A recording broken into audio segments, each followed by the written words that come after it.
हक्काची वोट. चंद्रेश आमच्या हक्काचा, चंद्रेश आमच्या हक्काचा, चंद्रेश आमच्या हक्काचा. चंद्रेश आमच्या हक्काचा.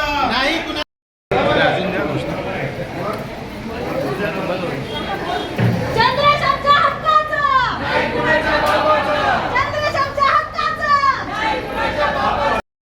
नमस्कार, सत्यवचितमध्ये आपल्या सर्वांचं स्वागत आहे. मीना रोडच्या चंद्रशेखर लैवा इमारतीतील रहिवासी या ठिकाणी भाईंदर पश्चिमेच्या सब रजिस्टर ऑफिस या ठिकाणी आलेला आहेत आणि यांनी या कार्यालयाला घेराव घातलेला आहे. नेमकं याचं कारण काय आहे, या चंद्रशेखर मध्ये काय प्रॉब्लेम्स आहेत त्यांच्याबद्दल जाणून घेऊया. सर, काय सांगाल, नेमकं काय कारण आहे, इंडियन लोक आज का थांबलाय?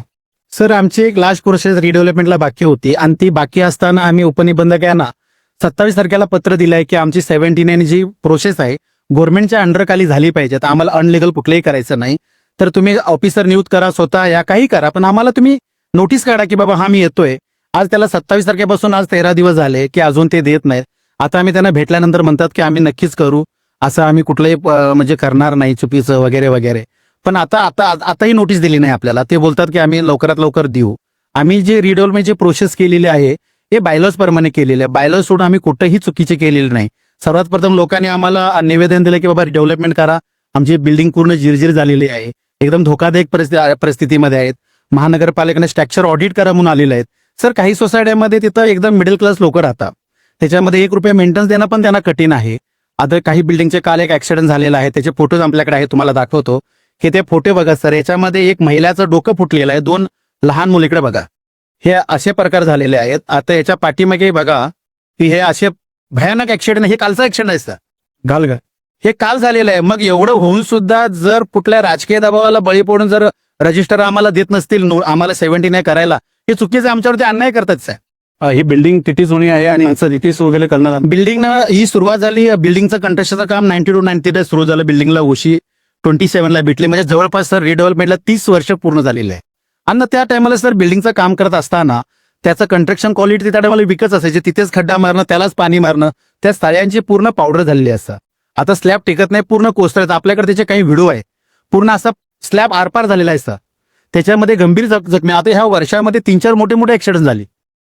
तरी सुद्धा आम्ही आता ज्या पद्धतीनं आम्ही असं कुठली जबरदस्तीनं किंवा असं जोर जबरदस्तीनं आम्ही डेव्हलपमेंट करत नाहीत. लोकांच्या सांगण्यावरून पूर्ण बायलॉज प्रमाणे करतो. असं नाही वाटत का सोसायटीकडून रिडेव्हलपमेंटचा जो हे काय सुरू आहे, प्रक्रिया सुरू आहे, ही उशिरा सुरू आहे? सर, उशिरा म्हणण्यापेक्षा ही टोटल याचा प्रॉब्लेम कसा आहे, असोसिएशन ही 27 सोसायट्यावरती आहे. ह्याच्यामध्ये 27 सोसायट्यांना आम्ही समावेश करून घेतलेला आहे. 1 सोसायटी 2 सोसायटी करायला काही प्रॉब्लेम येत नाही. 27 सोसायट्यामध्ये 700 म्हणजे 800 करीबन लोक आहेत. त्यांना समजून सांगायला रिडेव्हलपमेंट काय असतं, कन्व्हिन्स काय असते, समजून सांगण्यासाठी थोडा वेळ जातो ना सर. आम्ही प्रॉपर केलेला आहे. सगळ्यात पहिला बिल्डरकडून आम्ही डिंग कन्व्हिन्सला न जाता कन्व्हिन्स केला, 7-12 नावावर केला. त्याच्यानंतर फिजिबिलिटी रिपोर्ट तयार केला की आपण बिल्डरकडून काय डिमांड करू शकतो, की बिल्डरना आम्हाला काय द्यायला पाहिजे, हे आपला अनुभव पाहिजे. त्याच्यानंतर आम्ही पीएमसी वाल्याला पेपरच्या माध्यमातून टेंडरच्या माध्यमातून घेतलं. नंतर मग पीएमसी वाल्यांना पूर्ण बिल्डिंगचा फिजिबिलिटी रिपोर्ट तयार केला, त्याचा टेंडर प्रोसेस केला आणि बिल्डरला पूर्ण पेपरमध्ये नोटीस देऊन बिल्डरला. म्हणजे बिल्डिंगचं तुमचं रिडेव्हलपमेंट करायचं आहे, माझं काही लोक आहेत त्याच्यामध्ये अडथळा आहे. येस, बिल्डिंगमध्ये मुजकीच सर 4-5 लोक आहेत, ते पॉलिटिकलला टच आहे. त्यांना असं वाटतं की पॉलिटिकल माझा माणूस आहे, त्याच्यामुळे हे सगळं काम थांबू शकतो. अशा प्रकारे ते म्हणजे त्या आमदाराकडे जाऊन प्रेशर टाकून, ह्याला प्रेशर टाकून काम थांबवायचा प्रयत्न करतात.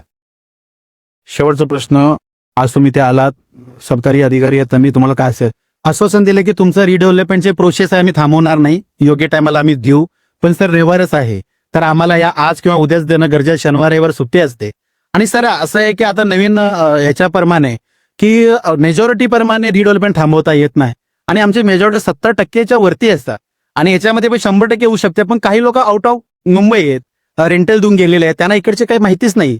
त्यामुळे जे इथले प्रेझेंट तर लोक येतातच, पण बाकी 70% ते 75% लोकांची मेजॉरिटी असते. जर पुढच्या 1-2 दिवसांमध्ये इथून काही तुम्हाला इथला सर, आम्ही ह्याच ठिकाणी उपोषणला बसण्याची तयारी ठेवणार.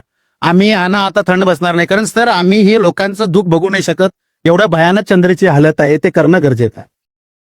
तसं की आपण पहिलं रिडेव्हलपमेंटचा मुद्दा या बिल्डिंगमध्ये ऐनीवर आला आहे आणि या प्रकरणावर, ह्या संबंधित प्रकरणात आज सरकारी कार्यालयामध्ये येथे सर्व रहिवाशांनी या ठिकाणी घेराव घातला होता. आता गेल्या 1-2 दिवसांमध्ये, येणाऱ्या 1-2 दिवसांमध्ये त्यांनी आश्वासन दिलं आहे, त्याप्रमाणे पुढची प्रक्रिया यांची पुढे सुरू होणार.